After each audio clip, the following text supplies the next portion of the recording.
Hi everyone, how are you today? I hope that you are still fine in out there. This time, I will explain about research designs. Um, Research designs contain of quantitative designs, qualitative designs, uh,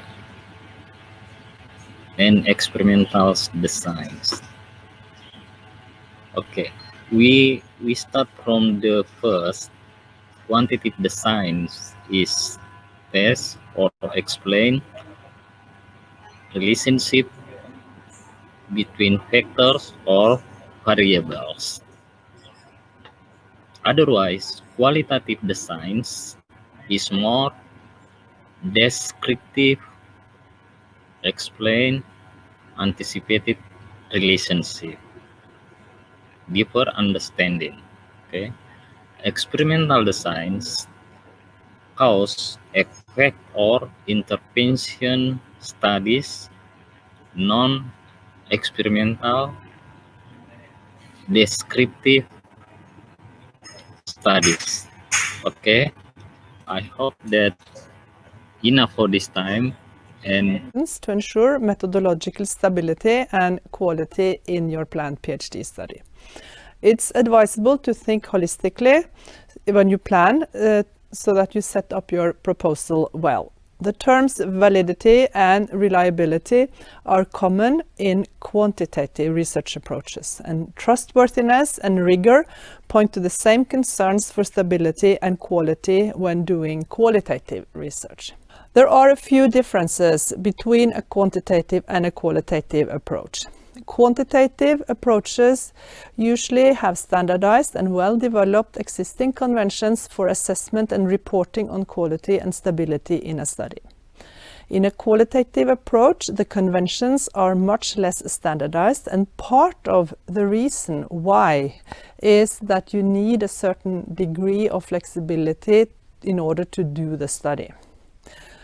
When writing your PhD proposal, you should plan your empirical work, that is data collection and analysis, in particular, mindful of the established conventions to make sure that you meet the standards and stated criteria for validity and reliability, or trustworthiness and rigor. Validity is whether a study, a test, or instrument captures data that allows you to make conclusions that answer your sub-questions. Reliability is about reproducibility and consistency of your data, that you measure the same thing every time you plan to use the test or instrument. To ensure validity and reliability, you can ask the following questions to your setup.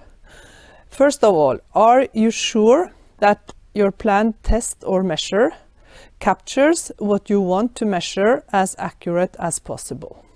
Secondly, are you sure that your planned test or measurement would perform equally well for different subjects?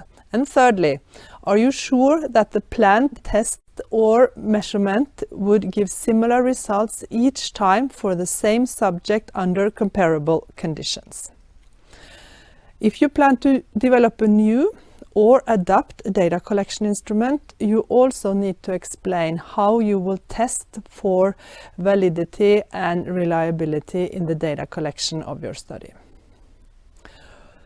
In qualitative approaches, you need to explain how you plan to do your research in ways that will be seen as trustworthy and rigorous. Trustworthiness and rigor can be achieved by systematically transparent and accurate data collection and analysis. Although dynamic in design and some flexibility embedded in methods, you should explain how you plan to meet the stated objectives of the study and suggest the most appropriate ways of collecting qualitative data. In the PhD proposal, you have to ensure that you have sufficiently rich and solid data to support your conclusion and give elaborate and accurate information that provide insights to the topic that you like to explore. It is key to consider how appropriate and informative the sample or sources can be, and are you sure you have identified a sufficient number? In many qualitative studies, you often seek to maximize variation to gain the insight you seek to your research topic. However, make sure that you plan for multiple data collection points, either interviews, focus groups, or observations, in order to secure that you have, when you come to analysis of your data, you have sufficient insights. Otherwise, you will be compromising the trustworthiness of the research.